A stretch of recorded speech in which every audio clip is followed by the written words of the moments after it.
welcome to this episode of Carolyn Talks. This is the podcast slash YouTube channel where I, your host, Carolyn Hayes, film critic and journalist, speak to film creators around the world about their work, the industry, and what inspires them. And today I'm very happy to be joined by filmmaker Ken Wardrop to talk about his documentary. But is it really? But it's a very interesting documentary. So this is Christmas, which is showing at the 2024 HotDocs Documentary Film Festival here in Toronto. And I love that this film is about Christmas and is showing at a film festival in spring.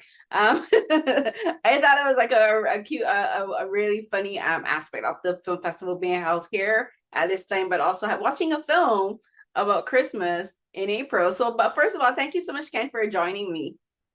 Thank you so much, Carolyn, for having me. It's a real honor, and we're so excited to be having the opportunity and the privilege to show the film at the HotDocs Film Festival, which is obviously a prestigious documentary festival across the world. So yeah, all excited, as you said, to be presenting a Christmas film in springtime. You know, it's certainly not a USP. You're right.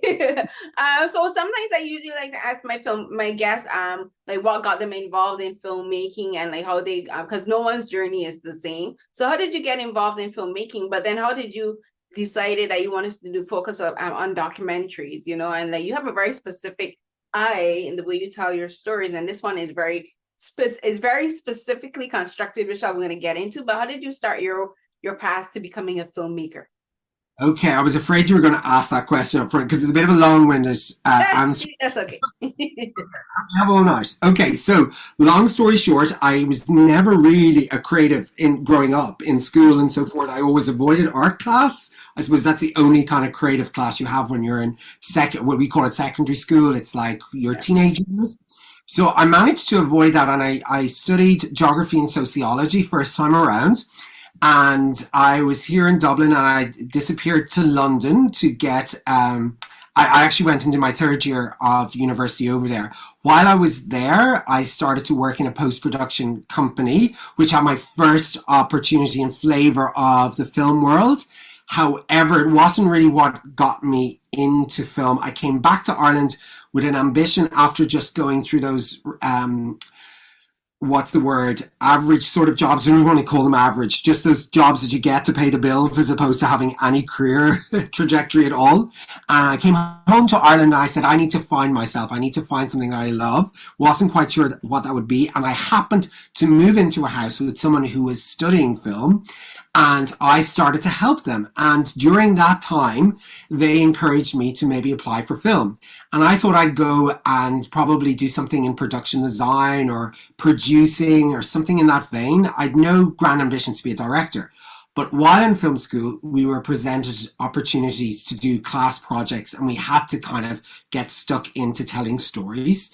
And I started to make documentaries because my family were the cheapest people I could find and the most valuable people to me. So I went home and I did some short films on my family. The first of them was called Useless Dog, because I'm from a farming background, and we had a sheepdog who was both afraid of sheep and also quite lazy. So I did a little documentary, and that film just seemed to, you know, capture some of that kind of innate humor that the Irish have when they're telling stories, and it actually traveled the world.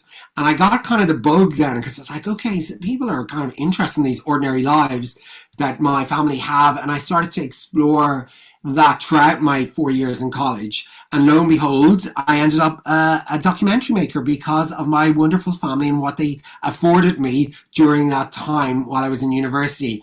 And I always, you know, I suppose I always played with form because of that, because I'm working with my family and they are obviously sort of in a way so well used to me and having the ability almost to perform because they know it's not the camera, they're kind of acting for me. And when I say acting, it's the camaraderie, it's the divilment, we call it in Ireland, when you're with someone you know really well.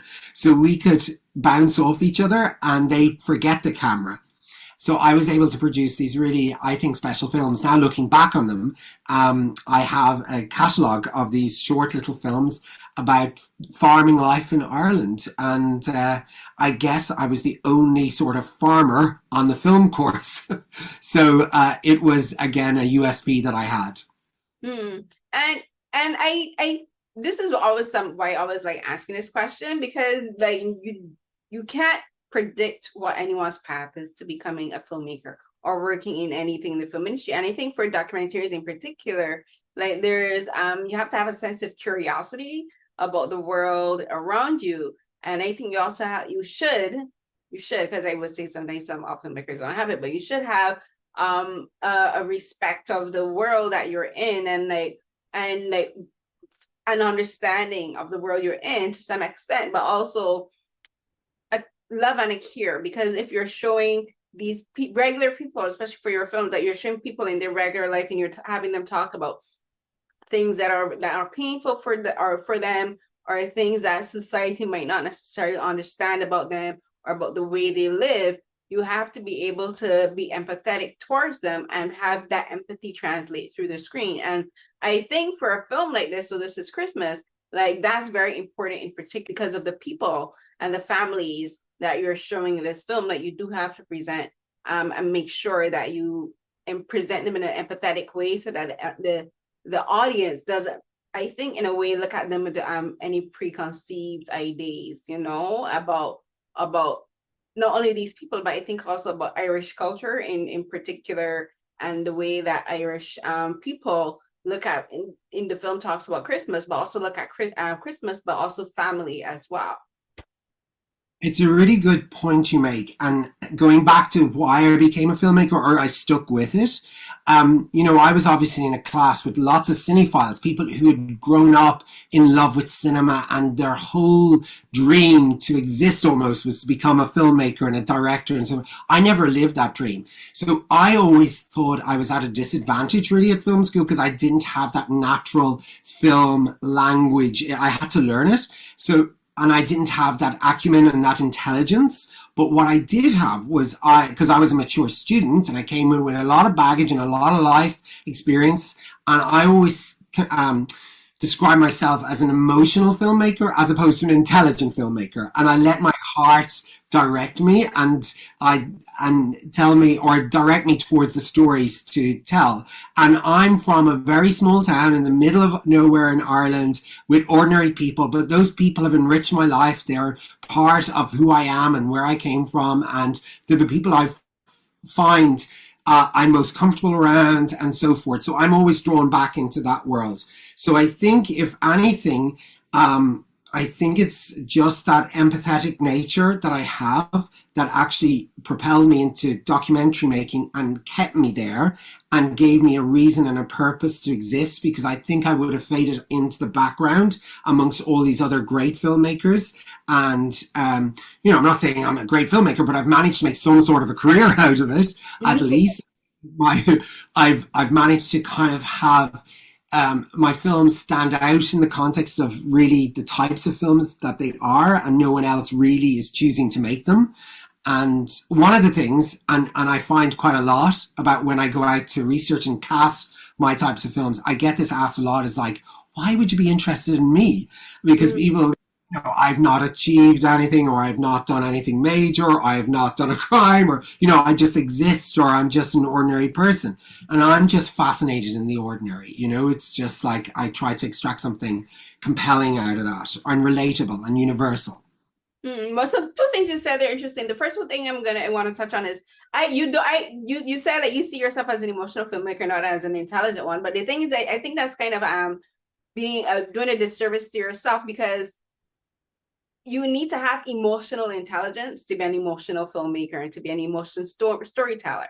And intelligence comes from emotions, because intelligence, and this is whether it's like book smarts or whatever, you have to have some sense of connection to this thing that you're being intelligent about. For instance, like mathematicians, they could be mathematical geniuses, but they have to have an emotional connection to the math, to want to be curious about it, to want to explore about it. If you want to be a physicist, you have to have an emotional connection to physics, to say, I want to explore this thing that I feel like emotional connection to.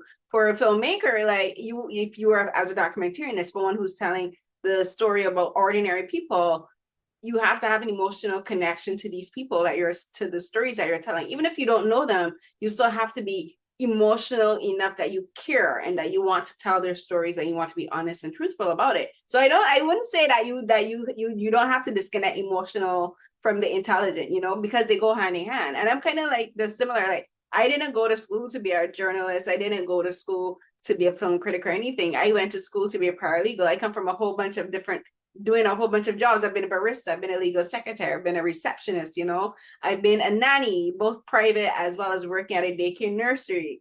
I'm from the Caribbean. I went to I went to secondary school and I didn't go to university. I have a college diploma, but I didn't go to university, you know, but I think I have a world intelligence because of all the different things that I've done and all the things that I've experienced. Gives me an insight into the world and into experiences and the people, and that helps me to look at film differently, you know, than other people who don't have the same experiences that I do. So like to say that, oh, like I'm emotional, but I'm not intelligent, I would say like, don't sell yourself short, you know. Well, I'll take that. And I do understand, of course, where you're coming from there. And an emotional intelligence is something, thankfully, that my mum and my dad gave me. And I milk it because I do believe that I have that, if nothing else. And I suppose going back to that, it is just when you get caught up in film school, it becomes quite technical. And how you move the camera and why you motivate this camera move and so forth, I would get confused in all of that. So I think if you look at my films, they're quite simplistic in their form. But as you say, they go beyond the form into an emotional space, hopefully, please goodness, and they go beyond that. And I obviously respect that, and I admire that, but I kind of put it to one side and I just do my thing and let the heart, the emotion, hopefully a bit of humor along the way take over and let that speak for itself as opposed to the technique and the filmmaking language and all of that.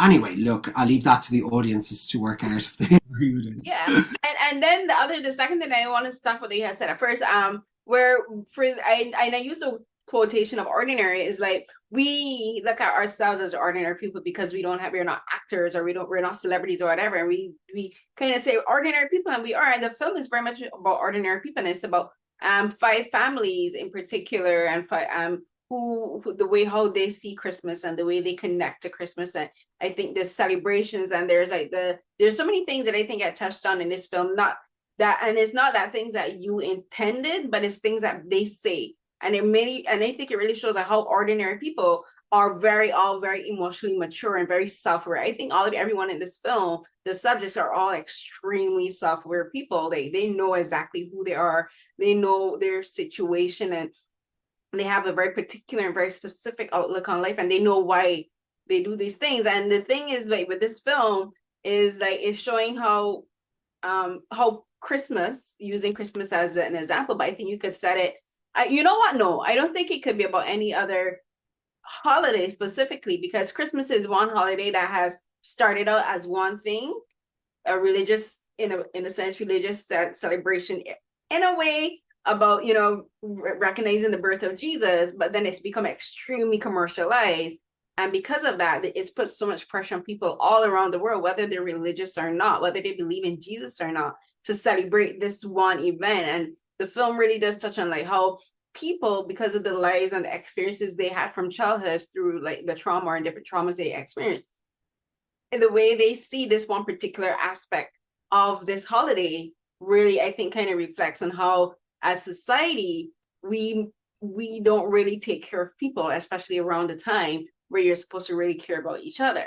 And I think that's something that this film really does highlight, especially because it talks about loneliness, it talks about grief, loss, and financial hardships, but also I think mental health and physical health and all that. And we'll get into that. But the first thing that I think that really shows like where you are kind of like telling the audience like about how we have very preconceived notions of Christmas in particular is you started out with a quintessential white Christmas opening, like the field. It's a farmland. The trees are covered in white. It's all nice and pretty and pristine. You have the 2 horses running in the paddock, and the kids are at the church, and like the vicar, it would be a vicar, right? Would he be a vicar or a pastor? I know like there's a term vicar, but he's a Roman Catholic priest. He's a Roman Catholic priest. Okay, I wasn't sure. I know a vicar because I used to watch the Vicar Dibley back in the day, and I love that show. We've got victims here as well, but this particular one, this gentleman was a Catholic priest. Oh, okay. But he's like talking about, setting up for Christmas and stuff, and the kids are like, "What does Christmas have to do with Jesus?" And he's like, "Well, I have to come back to you." But then he's like stumbling with an Right? answer, It's right? what has Christmas got to do with Santa? But Santa, right? But I said Jesus. Sorry, yes, Yeah, of course. and then he's like stumbling with an answer. He's like, "Oh, it's all about generosity and stuff." And it's interesting because you would think the film is going to be, you almost forget that it's meant to be a documentary because it opens up like a film. Like it's going to be like a Christmas film, something like a classic Christmas holiday film. And it kind of made me think almost like Love Actually. And there's a scene where a guy is singing in a recording studio. I'm like, he reminds me of Bill Nye in that scene from Love Actually. That's what it was supposed to be, like a callback to that. Was inspired by Bill Nye. Exactly. I said we have to do our version because we found that wonderful gentleman. That's his own song that he had recorded and everything. And we were looking for these little inserts and postcards around. And then when we found him, I said, "Oh my goodness, he reminds me of Bill Nye in Love Actually."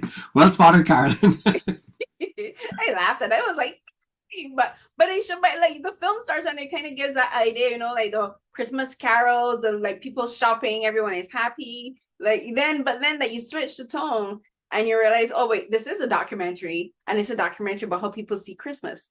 Before we get into the actual thing, talk to me about setting up the film that way, about setting it up with the idea that we've been fed about what Christmas is. Because even coming from the Caribbean myself, where we don't have snow, we still, like, part of my Christmas tradition growing up was watching Christmas movies. As a lot of them were Lifetime and American movies and like European films where Christmas is white. Christmas, you're supposed to have a white Christmas where it's covered in snow. I'm in the Caribbean, but I think Christmas is supposed to have snow. So talk about like setting up the whole commercialized idea of what Christmas is. Yeah, I suppose I have to go back to what kind of inspired it to get there.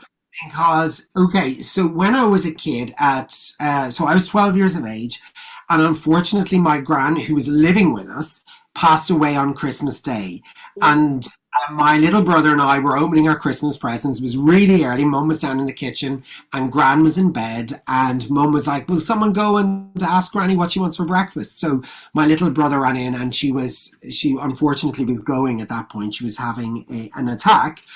So that kind of changed Christmas forevermore. It was such a, at 11 it was the end of Christmas as we know it. How we all know it can take a different form once, you get to a certain age. But that really was a bookmark or a chapter mark in what Christmas meant thereafter, because it became a really sad time of year for quite a few years, because my mum and my gran were very, very close. So changed Christmas. So every time Christmas would come around, we would see these kind of quintessential Christmas films, or we would be brought to the Christmas Carol service, or we would be brought to the different Christmas fairs. It was always tinged with a sort of sadness.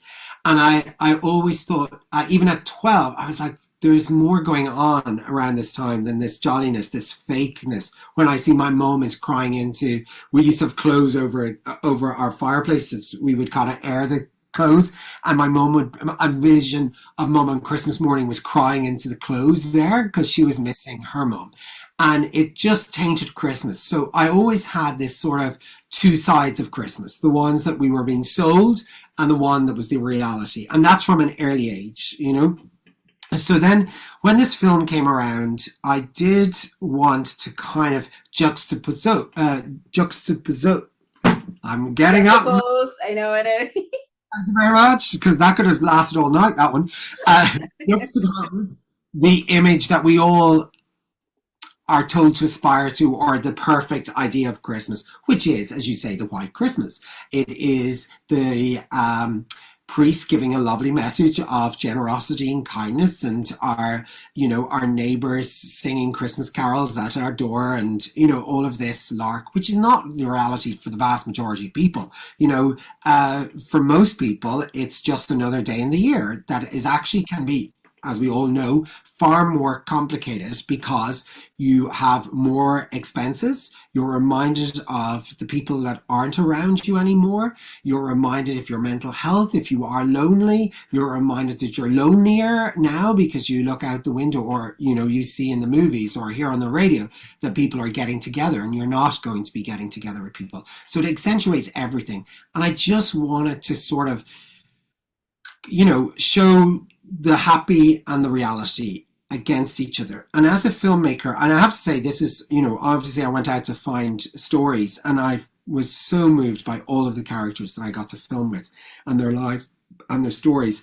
And I love humor. I always am seeking out humor in my storytelling because I think it ultimately draws people in, it warms an audience up to characters and so forth. So I knew I was dealing with difficult subjects, so I was going to have to find that humor elsewhere on this occasion, and that's where I came up with this idea of postcards of Christmas. And it actually was, I called it my Advent scenes. So they're meant to work as Advent calendars. And originally, in the very first pass of a treatment for the film, I had it being counted down to Christmas, and you'd almost open the little curtain into that day, be it the first day of Advent, and then you'd move on from there. So sequentially, the stories or those scenes were sort of originally choreographed around the time of year it would be, as in the turkeys would start to be plucked, and then, you know, the carol singers would be practicing for the carols around now. So I veered away from just that obvious structure in the edit, but originally these little scenes were Advent scenes, and those Advent scenes were going to be the kind of side that doesn't really exist for everybody. Is Yeah, that? no, they do, because those things, they kind of just really only exist in the film. Because I remember when my sister and I moved to Canada, we moved in 2009. We moved in November. It was cold and it was wet and rainy. There was no snow. Christmas came and there was no snow. And I remember I said, I feel bamboozled. Where's the snow? You know, I'm like, Christmas is, I'm in North America now. I'm like, I'm supposed to have snow. And I really was bummed. I remember my dad took us to a friend of his house, because a traditional thing for West Indian people is for Christmas, you have, during the early in the day, you spend it with your family, and then like usually in the evening, you would go around to like your friend's house, like for dinner or a party or whatever. And so like that evening, he took us to a friend's house, and like everyone was inside, like talking and like playing dominoes or whatever. And I was outside looking for the snow, and there was no snow, and I felt like bamboozled. So like I just said, like that was, and I realized, wow, like TV lies. You know, I'm like, really, I'm like, Hollywood really has bamboozled us into like believing Christmas is this very pristine and clean and perfect time, but it's not. And the film really gets into that. And like, even when people manage to get up the decorations, the trees, when they feel the because like some of them, like they feel like they're obligated to put up the Christmas tree, you know, and they have to put up the decorations. And like for many people, they like putting up the decorations and everything is part and parcel for it, because that's the experience, you know, that's how we've been told, that's what we've been sold to believe Christmas is. And like, yes, you get genuine joy and fulfillment out of the lights. I love seeing the decorations too, but then for people who live alone, you know, like one of them is a lady, she lives alone. She just has like a little tree and she puts it up and she's like, oh, I'm done. And then there's another cat, and then there's another person. He again lives alone with just his little dog, and he puts like a menorah at the window, like the lights. And like I thought it actually was actually really pretty, because when you shoot it from outside and you have the curtain backing it, it looks actually really pretty, simple and pretty. But like he was like, okay, I'm done now. That's my decoration. And then you have the people who live with their parents, who live with their children, the two parents, the mom and the dad who live with their own children. And they feel obligated to make sure that everything is as pretty as possible for their children, you know, because like to give them the good memories. But the film really does touch on how much pressure that puts on people, you know, where if they feel that if they're not doing it, they feel like they're not good enough, that they're not socially doing the social thing, you know, they're not doing what society expects of them. And I think, and so I wanted to in talking about the characters, the people, I want us to start there, because the film, I think, really does talk about how Christmas, it has become a form of pressure for people, you know, it's a stress. It's something that's stress. Not like they worry year round financially, but because it's so commercialized now, they feel they have to spend more money than they have. And if they don't have that money, then they're failing. If they don't have the decorations, they're failing. You know, if they don't have a family, they're a failure, you know. And like there's one of them, a lady who is anorexic. She has an eating disorder, and is very, in particular, is very stressful for her because of her relation to food, you know, and her family not understanding that relation to food and how that is traumatic for her, and she feels she has to perform for them. So I want you to talk first. I want us to first talk about how Christmas itself has become a form of pressure and stress for people.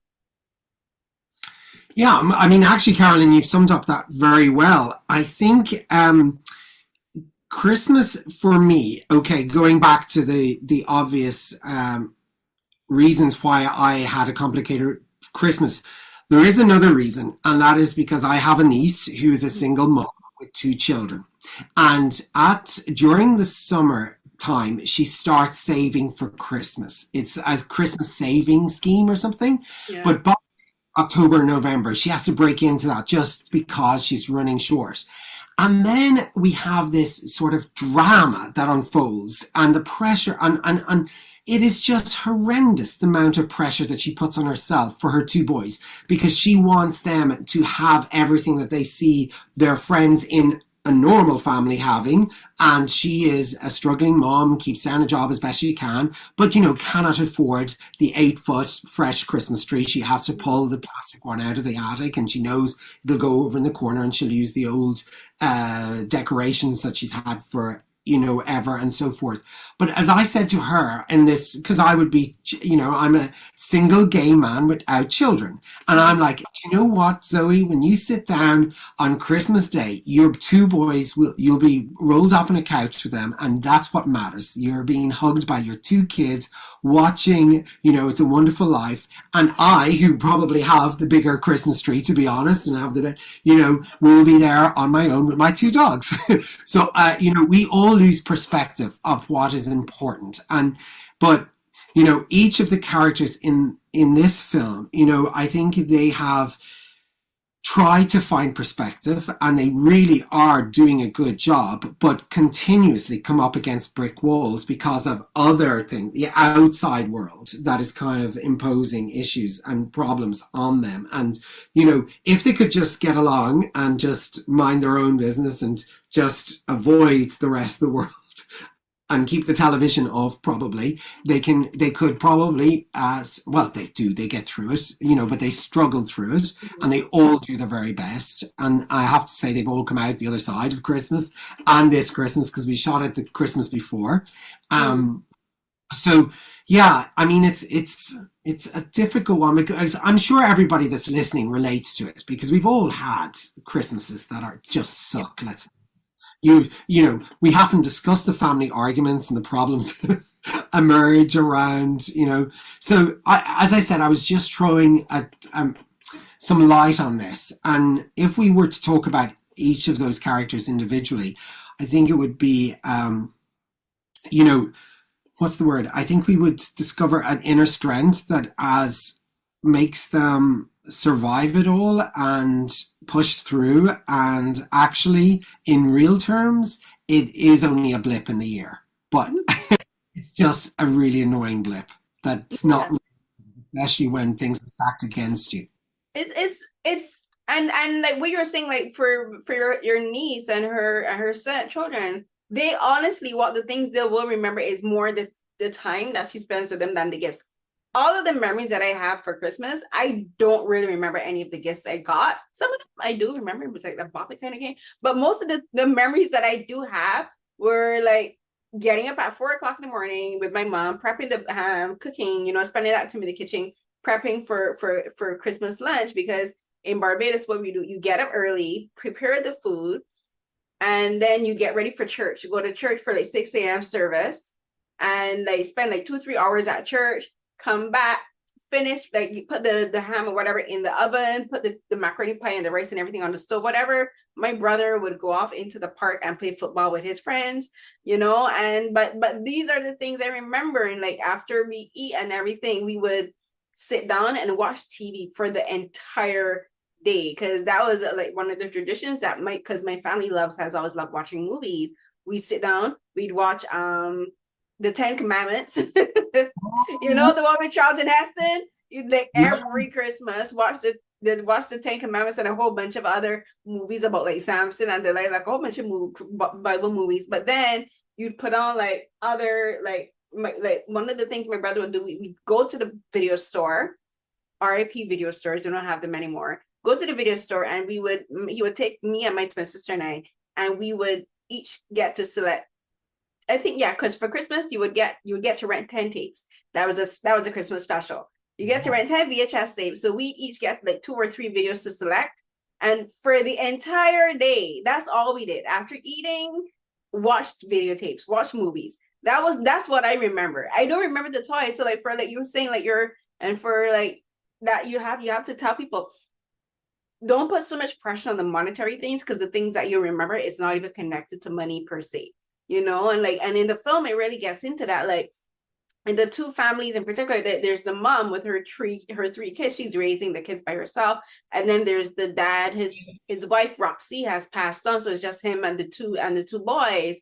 And I wanted, like, when they were talking about the gifts and for the mom, she's so worried about like financially, like she doesn't have money, she's like, what can I buy them? And I wanted to say, trust me, the things your kids will remember is you playing at the tree with them.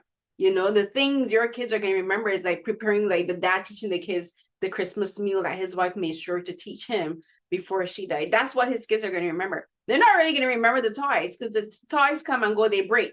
You know, they age out, you stop, the batteries die and you stop playing with them, you know. But and so I think that's one of the things the film really does touch on, is like at the end of the day, whether it's Christmas or not, the things that people will remember is spending time with you, you know, and like being there with you. So talk to me about the discussions you had with these 5 characters in making the film and like in selecting them, because as I said at the beginning, I think they're all very emotionally and very intelligent people, and also very self-aware, intelligent people. And I thought it was interesting we didn't get any names for them. Like there's no intro cards to say the names of them. Like, and I thought at first it was like, but why? We don't know who these are. But then I was thinking, but these represent everyday people, you know, like we don't need to name them because they're literally our neighbors. They could be people we're in our building, people that we work with, people we see on the bus.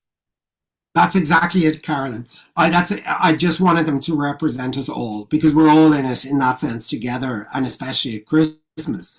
Finding characters for films like this, it's complicated, you know, because you're dealing with issues. So in a way, we always start at the top of the pyramid, so to speak. So we go to organizations and agencies that work in this space, be it with grief or mental health, eating disorders and so forth, and they give us great advice, but rarely lead us to the characters because, you know, of different GDPR rules and stuff that we have. So we get the advice, and then we get the just some indication as to where we might go looking, and then we reach out. But I'm a real believer in sticking to particular areas. So these people all come from within a catchment area in Ireland, in the Irish Midlands, because I wanted to feel like it represented a little town and that everybody could be from the same town. Now, they happen to be from a few different towns, but very similar areas. So then we just literally walked around towns, and we were on Facebook a bit because to find someone that was living a reclusive life, for example, with our Annette character who lives alone. We found Annette via Facebook, but that's the only person that way. Otherwise, it was word of mouth. We were walking around asking in shops, do people know any stories that might be pertinent at Christmas or people's lives? And we found, I'd say, you know, I suppose I would have met 20 or 30 people in the process personally. Now, I would have had a team of researchers working on it. They would have met more people. And then it's just when you have a sort of personal connection with someone, you just get a vibe that this person is very authentic and real and understands the mission of the film. Gets on with me because I've become friends with all of them, to be honest. They're all good friends now. We stay in contact. And that's always important to me, that there's some sort of chemistry between us, that they understand me as a person. I obviously share my own scenarios and stories and my emotional connections with this time of year and their own stories, be it grief or mental health, for example. You know, we've all been on those journeys. So it's just something that all five of these people just clicked, and it's hard to explain that. It's just, you know, when it's right. And I was looking for five people. In fact, I did have a sixth person, but unfortunately their story changed just prior to Christmas and they had to drop out. But it's the first time I've made a film where I didn't have a safety measure, as in, like, if someone pulled out during the filming process, I would have enough. So I really needed everybody to keep on this journey. Fortunately, there was a finite. We were only filming up till Christmas Day. So, you know, it wasn't a huge commitment. I think we started in the middle of November. I cheated the Christmas. By the way, just like you guys, we're not always guaranteed of snow, but we happen to get, what you saw is not snow. It's this deep, deep frost that looked like snow. So it worked magically, but there was actually no snow, but we had frost for a week, which looked exactly like snow here in Ireland. And you were like, yes, we lucked out. Oh, let's milk this. Let's get going. So we worked extra hard that week. But yeah, I feel very fortunate to have found those five characters and shared in their experiences, met their families. You know, they were very personal, very open during this film. And, you know, I think they've all gone through a cathartic experience because of it. To share it out loud, it's kind of freeing for them. And, you know, they're all still on a journey, but thankfully, you know, things are looking okay for everybody, you know, as well as it can be. And as I said, they've got through a second Christmas since we filmed. So that's good. And, yeah, I mean, it's lovely to even hear your reaction and your take on their stories, because it seems as if you understood where we were headed with it, like that they were representing everybody in a way that it's a familiar story. Because one of the things, you know, as a filmmaker, you go out with some sense of purpose, and I would love to think that people watching this film might go knock on a neighbor's door around Christmas time, or find an older person to say hello to, or wish them a happy Christmas, bring a smile to someone's face, because that's what Christmas is about. As you started off in this discussion talking about that it's a time of year when we should be getting together, sharing with people. And it's not about the commercialization. It's not about the big Apple products or the Amazon deliveries. And, you know, it is something far more precious, and that's people. And, you know, it's been a real privilege to go on this journey, it has to be said. Yeah, no, and I think, and I appreciate that you would give them that space, because, like, I always say, especially for documentaries, it's important for the directors. Like I mentioned empathy before, but there's not only empathy, but it's also patience, because you have to give them time to really get to where they're comfortable talking about the stories that they want to share, you know, and like giving them the space to like be open, especially like Annette in particular. There's her, and then there's another, the other female solo character. What's her name? Mary. Right. So like Annette and Mary in particular, like they're very fascinating to me, because Annette, she's an older woman and she lives alone, and this is by choice. Both her and Mary live alone by choice, but they're living alone by choice for very different reasons.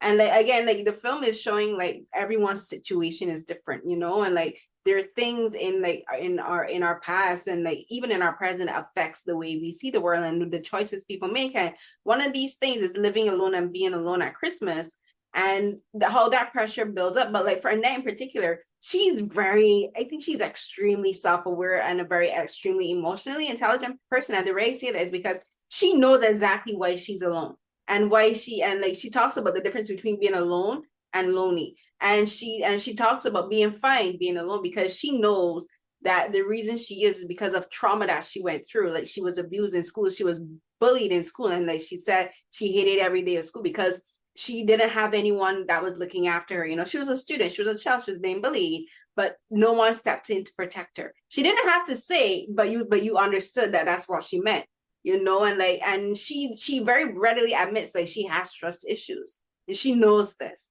you know. She's not in denial about that at all. And I think that's actually that's why she's very self and very emotionally intelligent, because there'll be people who don't admit those things out loud, and let alone to a camera in a film that they know other people are going to show, and she, but it shows that I think she's content with her life, like she's like, this is my life and I'm gonna live it the way I want, and I'm not gonna let anyone tell me anything different. And people might look on her with pity and say, oh, she's all alone and that thing, but I don't think she's anyone to be pitied, because there'll be people who are surrounded by people, and they are more lonely than she is.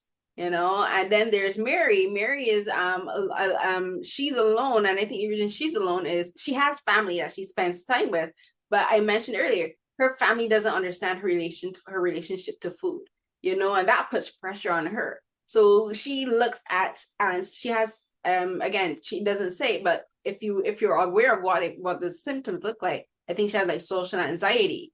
And like Christmas is a time of anxiety and extreme stress for her, because she has to perform for people. She has to be around people and put on the happy, excited, I want to be around people, and like people are serving foods that she can't eat because again, the relationship she has with food, and no one is being considerate of that. And then she goes to buy things. I know that she buys a lot of things in this film, like a lot of her scenes are her going shopping a lot, but it shows that she again cares about the people in her lives and she loves them and she's doing these things for them. But then in my head I was thinking about who's doing things for Mary, because like every time she goes somewhere, people asking, are you prepared for the family? And like she's giving them the expected response, the socially acceptable response. But in my head I'm thinking, oh Lord, she's dreading going around these people. Like, stop asking Mary about what she's going to do for Christmas. Stop asking her that. So like, talk to me about Annette and Mary. Well spotted. I mean, you've hit the nail on the head with both of these people. I mean, Annette is just so confident in her own self and very happy in her scenario to a point. I mean, obviously things could be better, but equally she doesn't want pity. She wants to be respected and understood and just let be. So you've really understood that. And with Mary, I think the interesting thing you said about the social anxiety, because that was one of the type of characters we wanted to find, but we didn't quite find that person, and yet Mary probably represents that person. I didn't expect that because I wouldn't have had prior knowledge to an eating disorder, and I learned a lot from Mary during the process and understood how complicated that makes just a normal life, as you say, everywhere you go at Christmas time. This is commonplace. You're asked, oh, what are you doing for Christmas? Or, and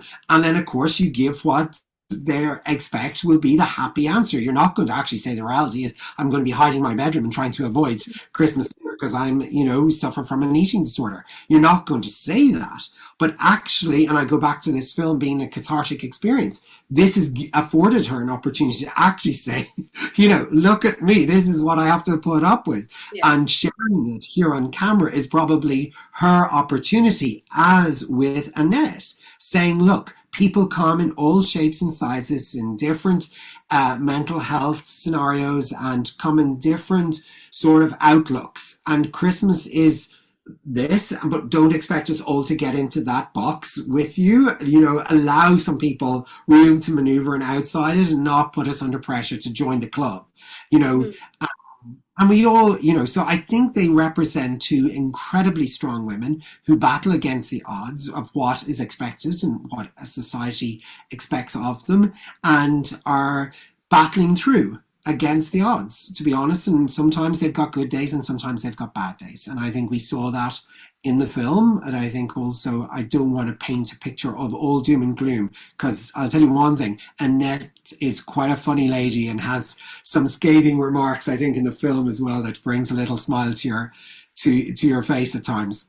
No, she is. Like, I think one thing I've noticed about all 5 of the main characters is they all say something very specific, if you're paying attention, something very critical of society and social expectations. Like Annette, she talks about the commercialization of Christmas, and you might lose it in what she's saying, but if you're paying attention to what she's saying, she's talking about it's all a facade, it's all like what is the point of all of this? And for Mary, again, she's talking about how, again, like people expect others to perform for them, but and again, that's, I think that she gives it in a very subtle but in a very critical way. If you're paying attention to what she's saying, she's talking about being expected to perform for people, you know, and like people not paying attention to her, again, because she's thin and she's pretty, so like people think that's all there is to her, and she's like, but there's more than this to me, you know, like I have struggles too. And then there's the mom, the single mom.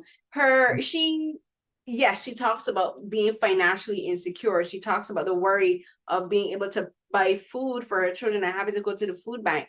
But there's something that she says there in the film that it was like, aha. She talks about alcoholism, and she talks about the struggle with alcoholism, and how Christmas was a trigger for her, and how she had to learn to basically quit drinking for her own well-being. And again, this is something that's unexpected. There's unexpected things that they reveal.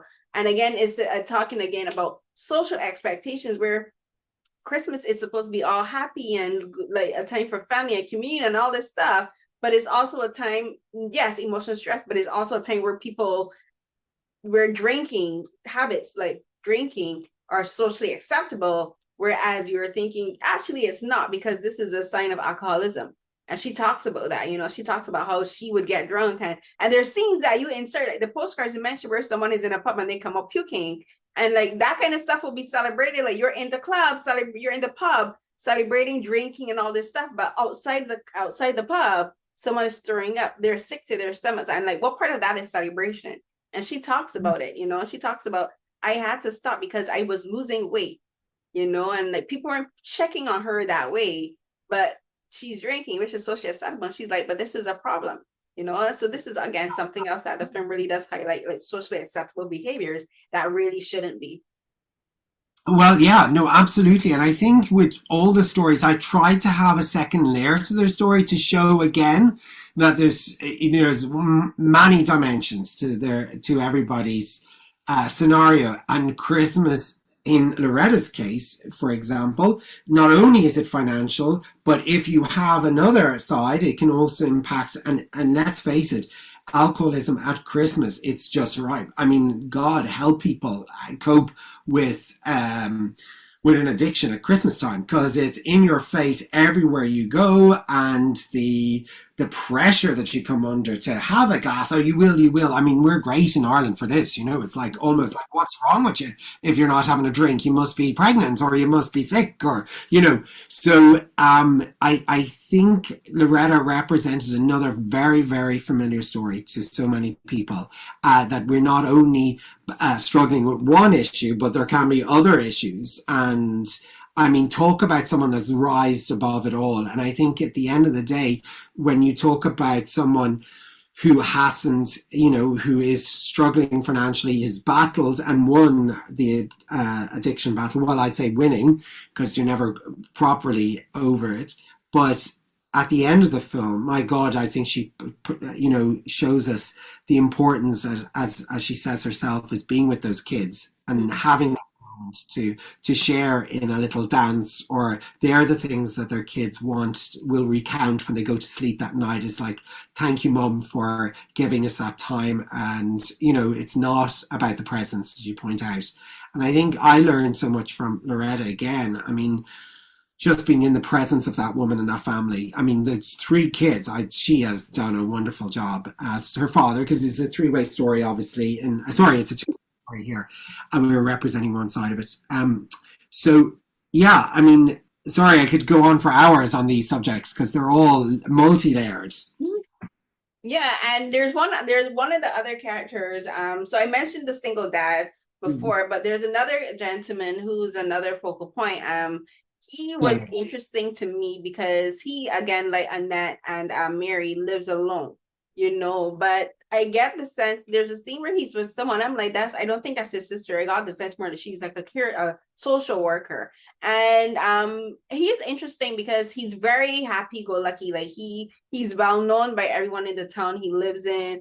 He's very adaptable. Like there's a scene where he's waiting for a car to see if he could hitchhike it right to the work site where he's working. He's like, oh, well, well, car doesn't come. Walk across this massive field to go and get to where I need to go. And he's like, you know what? If this is what happens, this is what I need to do. He's very adaptable that way. And he's the one that put the menorah up in the window, which I thought was so pretty. But something that I thought was interesting was just like a glimpse. And he's older. He's probably in his late 50s, and he's writing, but he's struggling to write, and like he clearly has a learning disability. And again, this is a point where he again is that he's performing the socially acceptable thing, which is sending Christmas cards. And like this is a challenge for him, like because he can't really write, and he's doing this, but he also doesn't have much money. But he's also like he's like, I have a god nephew now, and so I'm gonna get a toy for him. And he's like already planning like 18 years into the future, like doing activities with this godson. So I would talk a bit about him, because I thought he was very interesting. He's also like very funny as well. Like again, like Irish people do have a very self-deprecating and also very cynical and very biting wit. And and like I'm from the Caribbean, so it's very similar. Like we have very similar, I think. Yeah, I see. Yeah, well, that's Shane, and he is someone we found. You're dead right. Everybody in that town knows Shane. I have never been in the company of any other human being who has had so many horns beeped at them, waved. I mean, he is just, everybody knows him in the town, and he is so lucky. He is someone that has so little and yet so much. I mean, he finds positivity, optimism in everything, and he does has a very simple life. He unfortunately lost his mum and his dad, and they would have been so precious to him. And I think potentially that was the change in factor in his life that meant that he ended up being living on his own in the middle of nowhere, doesn't drive, has had he was unfortunately went to an old-fashioned Irish school, I suppose, that really didn't have much time or care for people with learning disabilities, and he was just left behind and forgotten about. So the thing about Shane is he is someone that will soldier on. So he found a way to go back to adult education and is trying to learn how to read and write so he can actually pass his driving tests, so that he doesn't have to rely on people stopping to give him a lift, that he'll be able to drive. But for him, Christmas comes and goes, and I suppose all has changed since mom and dad left. But he tries to find a little bit of magic in that world, and this grand nephew of his is one of those opportunities, and he can focus a little bit of love and attention in that. And I suppose for him, just sharing, I mean, he's again just being in his presence. As I said, he's so little, but he would give everything away if he could. It brings him joy and happiness. So Christmas to him is about giving, not about receiving. It is literally going about trying to work out what he can do for someone. And he represented someone without, like the other four characters had obvious problems. They could be defined and articulated. With Shane, it's not like he was struggling because he was happy-go-lucky. And it was more like I'd hope to represent someone that people might feel sorry for, but actually because they're absolutely happy. Again, put them under any pressure. He is very happy in his own company, gets on with life, shares the laughs and the giggles. As long as he gets his wiki, by the way, I don't know if you noticed that, but he says wiki every time he goes into a bar, which is not whiskey. It's a strange blue drink called a Wicked. I'm not sure if you have it over in Canada, but is it? Let me see. There's a blue drink, and it's called what? Absinthe? Is it? It's not. It's not absinthe, right? Absinthe. It's like a Coke. This is like an alcohol pop. It's like something, like it's strange. I've never seen anyone drink it before. But anyway, I don't drink alcohol at all. I'm like Annette. I hate the taste of alcohol. When she said like she had the taste of gin, and she was like never again. I'm like, I'm with you, Annette. You and I are the same that way. I hate the taste of alcohol, but I don't know like different alcoholic drinks and stuff. But maybe they might sell it in bars, but it might be just specific to Ireland, or maybe just his own concoction, kind of. Thankfully he wasn't saying a particular brand, because people thought Wiki was whiskey. We're famous for our Irish whiskey, so it kind of helped us in the film. But anyway, he is, yeah, and he lives a very rural life, and like so many Irish men, bachelors that are left to their own devices in many respects out in rural Ireland. And he used to walk, as you know from the film, he would walk to work 4 or 5 kilometers. So I met him there recently, and we had dinner together in a hotel in the town. And he introduced me and he said, "You'll have to meet this guy, Michael. He's fabulous and you'd love to make another film about him." So he introduced me to Michael, and Michael had cycled 2 hours to the hotel to have a cup of tea and cake. He lived, and I was like, and this man is in his late 60s. And I was like, you have to cycle home for 2 hours. And he was like, yes. And and this is just, as I said, these people exist, and he has no television, and he started, when he heard I was a filmmaker, he said, "Oh my God, do you know Michael Fassbender?" And I was like, "No," but I've heard of him, obviously. "And tell me, is Daniel Day-Lewis as good as they say?" And I was like, "Well, he's a fine actor." And I said, "Michael, do you watch films?" And he said, "Oh, no, I have no television." And I was like, "So how do you know all this?" And he said, "Oh, I just hear it from the radio." So he'd never seen a movie. And he knew all about these actors and everything just from listening on the radio. So his imagination was just so wonderful. Like, I was like, I could have spoken to Martin for hours, but he sat opposite Shane, and I'm sure on other occasions they sat opposite each other in that, when they didn't have a filmmaker between them.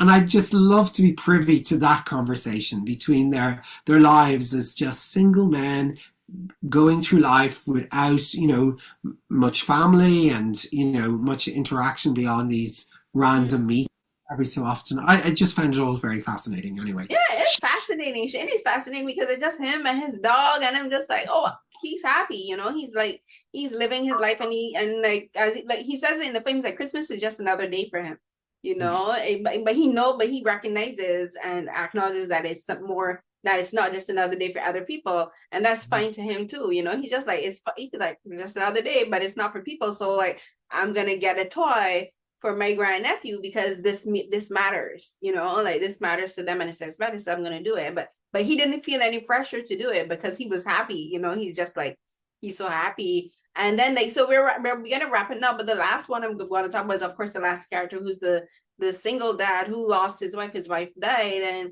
and another thing that I really appreciated about this film, yes, you give us very well-rounded characters, but especially for the male characters, for Shane and for the dad, like, they're all very empathetic and very caring men. But I love that we got to see him be friends with his sons, and like be like physically emotional with them and physically open with them, and like they're very affectionate to each other. And like, you can tell like there's a lot of love and companionship with them, but he's not afraid to talk about his wife with the boys, because sometimes that happens where a father, like, whether it's a husband or a wife or a spouse, like the spouse can lose their partner, and because like that trauma, that loss is still so fresh, they might not want to talk to them about like their children or to their family members, and they'd be like, I don't want to. But he's very open talking about her. He doesn't want to not necessarily forget her, but he doesn't want to make the memory of her painful for them. So he makes sure that he's like, if he's sad in the moment, he lets himself be sad, and if the boys are sad, he lets them be sad, and if they're happy, like, that's like, you embrace the happiness. So talk to me about him, because with him and with all of them, we see the happiness, we see the struggles, but I think it's also very important that we got to see the happy side, and we got to see these people be around people who appreciated them as well. Yeah, well, I mean, Jason, we began this conversation talking about emotional intelligence, and I mean, Jason is just an extraordinary man, and it is rare. I shouldn't say it's rare, but obviously, and especially in Ireland, men talking about their emotions and understanding and have that depth of emotional knowledge and, you know, willingness to express, and not just express to a filmmaker, which is difficult enough, but as you say, to his kids, which is actually more difficult and more, you know, complicated. How do you express that to such young children who've lost their mammy? Like, it's unimaginable. And I think Jason would be the first person to say that he was learning as he went. Like, this is just an unbelievable scenario that he's been faced with.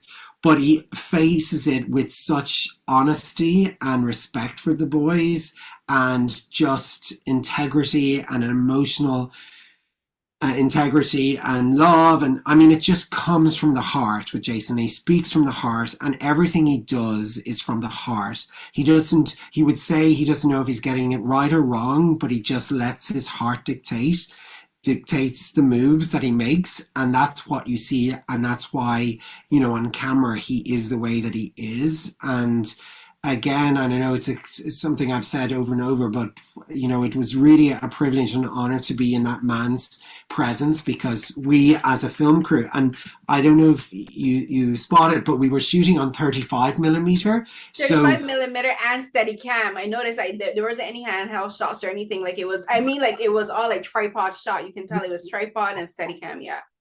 Yeah. So with that behind, so when Jason spoke to me to camera, there were 8 people there. It wasn't like a normally documentary crew where there might be a sound recordist, myself, and a camera person. There were 8 or 9 of us, and his house is small and it's so intimate. So he wasn't just sharing to me, he was sharing to another 8, you know, and we were primarily men on the set.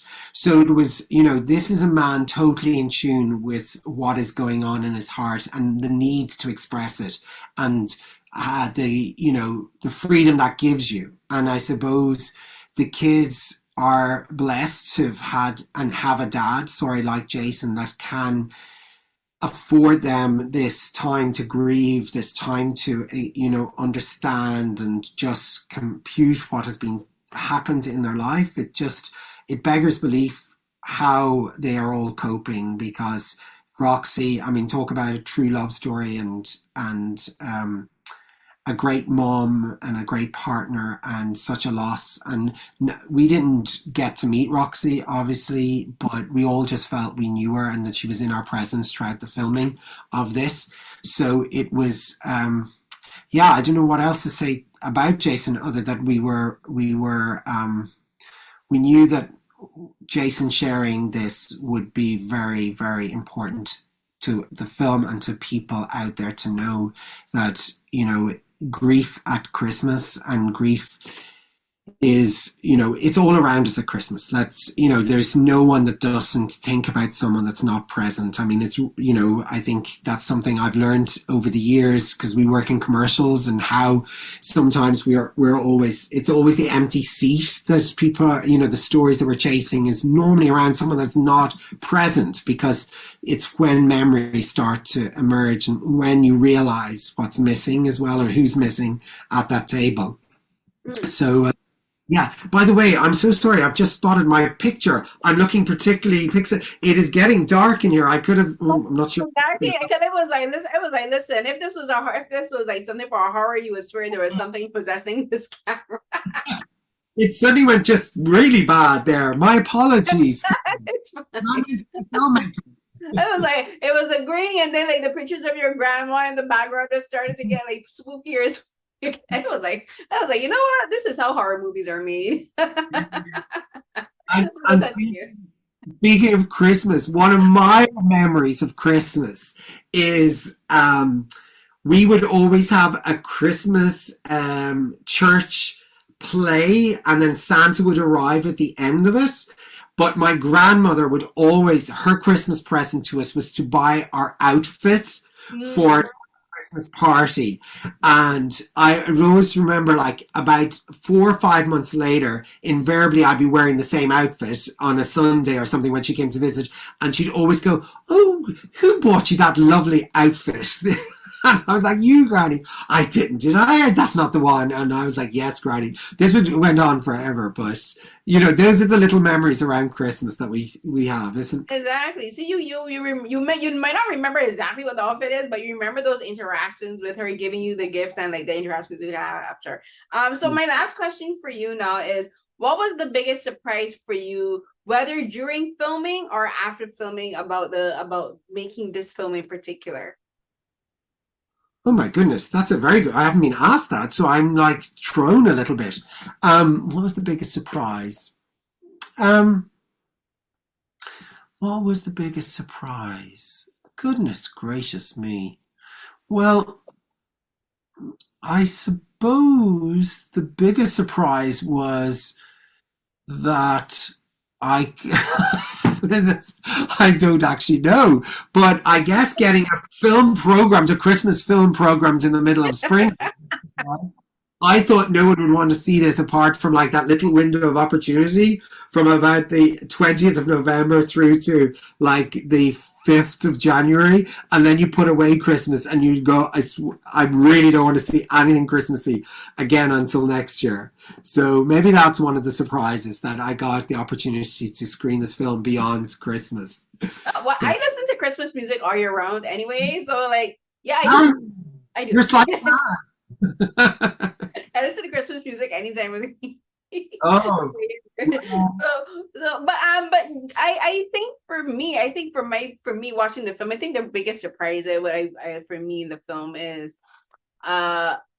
one thing I do love about film is that film allows us to learn that we have so many things in common with different people around the world. It doesn't matter where you are. Like for instance, like Annette talking about like how she hates alcohol. I'm like, yes, same. So like for me, like the film is like being able to see different things and connect with people. Like for instance, uh Shane, I'm dyslexic, so I also have a learning disability as well, right? So like learning writing and learning to read and all that was a struggle for me as I'm growing up. That's the thing for me that I love about films, especially documentaries, is being able to watch films about people all over the world in places that I've never been and seeing things that I have in connection in like what's the word I'm looking, in common, right? Things that I might have in common with them, but also getting to learn about different people in different places and getting just these little glimpses, snippets into like life in Ireland, like what life is like for people in Ireland. Yeah, that's a really nice way of looking at it, because there are so many similarities between us all, aren't there? Mm-hmm. As you said again at the start of this conversation, we all have the same image of the perfect Christmas, and you kind of forget that as well, that even though you may be from Barbados, our Christmases, let's face it, our Santa Claus is a Coca-Cola Santa Claus. Right. I mean, yeah, but that is our image of Christmas, and so that is always lovely to what's the word, to be surprised that people connect with your film, even though it's a small town in Ireland. People see similarities in the characters, in the scenarios play out, and the problems that we all share. And Christmas is something that we do share, let's face it, across the world. And the meaning of Christmas has been lost, and we all know that. And you know what? That battle has been lost. I don't think we'll ever recover. It has gone into this dark side of commercialization, but it's just nice to have a little reminder of what it was about and what it should be about every so often. So if I've done something with this film, I hope it's just triggered that in people. Yeah, I think so, because it's about basically reminding people to get back to what it is about, even if you're not Christian. Like it's supposed to be a time dedicated in the year to spending time with people, like where you may have been separated for the entire year, but you're at least like for Christmas, this is actually just the time to like dedicate to spending time to each other, like no matter what happens, we're gonna come together, have dinner with it. But it's also about like, again, in speaking about Annette and Shane and Mary, also respecting people's boundaries and what they want to and what they don't want to do. So I think that's what it should be about, to just respecting, like love and care and togetherness and all this, but also about respect and care and like understanding where people are coming from as well. Absolutely. Well said, Carolyn. Yay. Thank you so much, Ken, for talking with me about the film. Like this has been a pleasure, really. Likewise. It really has. Thank you so much. And for sharing a beautiful image behind you because it kept me like all happy throughout our conversation. Yes, that's one of the reasons I use it as my backdrop because I'm just like, because it used to be just my regular wall, which is teal. But one day I was like, I need a backdrop. I need something like apart from me for people to look at. I was like, why not the beach? Like the beach is like, it's my personal happy place. So I'm like, I'm going to put a picture of my personal happy place for people to look at. I love it. Thank you so much. That is so, yeah. And thank you for having me on your podcast. And thank you for joining me, and much success with the film. And I hope that more people get to see it, and it does spark more conversations about what Christmas is supposed to be about. But I think also family and friendship is supposed to be about as well. Thank you. I wish I could say Happy Christmas, but that would be wrong. How about Happy Spring? So everyone, that was another episode of Carolyn Talks, and in this episode I was joined by filmmaker Ken Wardrop to talk about his documentary, So This Is Christmas, a deep and empathetic and funny and heartwarming and very intelligent, and also I'm using a lot of alliteration. Is that alliteration? But I'm using a lot of adjectives to describe this film because I think it's so much more than meets the eye. You know, it's very much about Christmas, but also very much not about Christmas. It's very much about life and families and companionship and the experiences. So thank you so much to Ken for speaking with me about this film, and thank you so much to the subjects in the film that agreed to take part, and I think for sharing their stories and being so open with Ken and the team, and also with the audience watching the film. So thank you so much to them as well, and thank you so much to everyone who's been listening to this episode and to other episodes of Carolyn Talks. As usual, if you want to see the video version of this, you can go to my YouTube channel. That's youtube.com/@Carolyn_Hines. You can also look for it as Carolyn Talks Podcast YouTube channel. You can type that into YouTube and find it there. Go to Acast and other podcast streaming platforms. You can find it under Carolyn Talks, and on I'm gonna say you're listening to this on a podcast. What is wrong with me? I'm hungry. But also you can find me on social media at Carrie CNH12. That's CARIECNH12. Also, I'll go to my digital portfolio on R3, that's AUTHORY.com, where you can find links to all of the podcast episodes, the YouTube channels, all of my written work, op-eds, interviews, film reviews, analysis, and so many other things. Also my other podcast, Beyond the Romance, which is an Asian drama podcast where I go beyond the romance in Asian drama stories. I haven't had a new episode in a while, but I still promote it because it's great content, and I have great interviews and segments there as well. And do I have anything else to promote? Yes, you can go to the AAFCA channel on YouTube. That's AAFCA, AAFCA, that's the African American Film Critics Association, where you can find work that I do with them, with talking to Black film creators from around the world for their films and TV shows. But I also have those segments on my YouTube channel. As well, if you go to the playlist, you can find Carolyn Talks, AAFCA as well, and video versions of Beyond the Romance there as well, and interviews that I've done and coverage that I've done for KCrushAmerica.com as well. But again, I'll wrap up here. So until the next episode of Carolyn Talks, everyone, stay safe. Bye.